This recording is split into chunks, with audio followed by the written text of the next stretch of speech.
ASEAN dibentuk pas tanggal kembar loh, 88.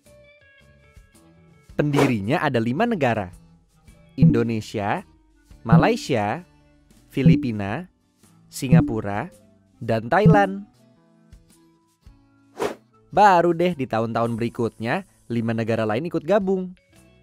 Mulai dari Brunei Darussalam, terus Vietnam, disusul Laos dan Myanmar berbarengan, dan yang terakhir Kamboja. Kalau kita lihat letak astronomisnya, wilayah ASEAN terletak di 28 derajat lintang utara sampai 11 derajat lintang selatan dan 93 derajat bujur timur sampai 141 derajat bujur timur. Berarti kebanyakan negara ASEAN beriklim tropis. Hal ini membuat negara ASEAN kebanyakan negara agraris.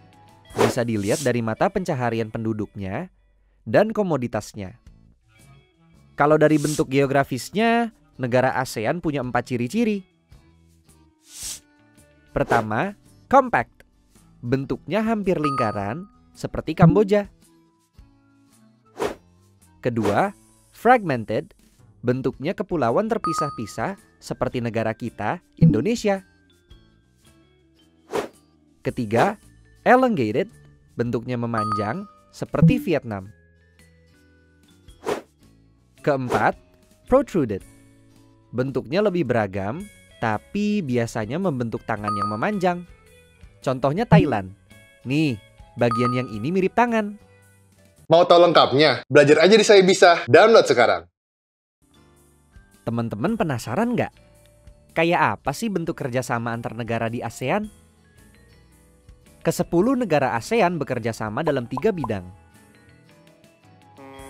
Di bidang ekonomi, ada kegiatan ekspor-impor,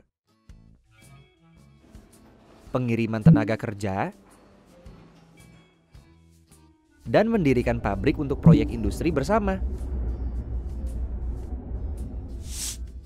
Di bidang sosial dan budaya, ada promosi pariwisata dan ekspor hasil kerajinan daerah. Di bidang politik dan keamanan, ada perjanjian ekstradisi. Jadi, ketika seorang pelarian tertangkap dan pelarian tersebut berasal dari negara-negara sesama anggota ASEAN, maka dia akan diserahkan kembali ke negara asalnya. Selain itu, ASEAN juga mendeklarasi Asia Tenggara sebagai kawasan yang damai, bebas, dan netral. Asia Tenggara juga disepakati sebagai kawasan yang bebas senjata nuklir. Ternyata banyak ya kerjasama yang bisa dilakukan antar negara. Tentu semua itu bisa terjadi karena tiap negara saling menghormati dan menghargai.